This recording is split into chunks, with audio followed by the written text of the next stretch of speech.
இந்த mini vlog வந்து Chennai சீரியஸோட end vlog. So எண்டுக்கு வந்துட்டோம். எதுக்காக சென்னை வந்தோம் அப்படிங்கிறதையும் இதில் தான் பார்க்க போகிறோம். நாங்கள் வந்து கொற்றவை அப்படிங்கிற ஒரு நியூஸ் பேப்பர் வந்து ஒரு அவார்ட் ஃபங்க்ஷன் நடத்துனாங்க. அதுக்கு இன்வைட் பண்ணியிருந்தாங்க. அதுக்கு தான் போயிருந்தோம். 6 to 8 வந்து ஃபங்க்ஷன் டைமு. நாங்கள் 6 o'clock ஷார்ப்பாக உள்ள போனதையும் டீ பிஸ்கெட்லாம் கொடுத்தாங்க.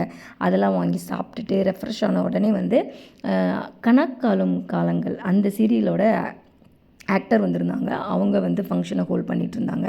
அதுக்கப்புறம் பரதநாட்டியத்தோட ஃபங்க்ஷன் ஸ்டார்ட் ஆயிடுச்சு. அண்ட் எங்களோட சீஃப் கெஸ்ட்டும் அரைவல் கரெக்டாக டைமுக்கு அரைவ் ஆகிட்டாங்க. சீஃப் கெஸ்ட் உங்கள் எல்லாத்துக்கும் தெரிஞ்ச சீஃப் கெஸ்ட் தான். ஆக்ட்ரஸ் நளினி மேடமும் அம்பிகா மேடமும் வந்திருந்தாங்க. அண்ட் அந்த ஃபங்க்ஷனில் நம்மளுக்கும் ஒரு அவார்ட் கொடுத்தாங்க. ஸோ அதுக்காக தான் நம்ம சென்னை போயிருந்தோம். அது திருப்தியாக அந்த அவார்ட் ஃபங்க்ஷன் அட்டன் பண்ணி அவார்ட்லாம் வாங்கிட்டு அதுக்கப்புறம் அன்னைக்கு நைட் 11 o'clock வந்து ட்ரெயின். ஸோ ரெஃப்ரெஷ் ஆகிட்டு சீக்கிரம் கிளம்பிட்டோம். என் ஹஸ்பண்டுக்கும் அதே டைம் வந்து வேறு ஒரு ஏரியாவில் மீட்டிங். அதையும் முடிச்சுட்டு ஒரு ஷார்ப்பாக வந்து ரூமை வெக்கேட் பண்ணுறதுக்கு வந்துட்டார். ஸோ நாங்கள் முடிச்சுட்டு கரெக்டாக வந்து 10:30க்கெல்லாம் வந்து ட்ரெயினுக்கு வந்துட்டோம்.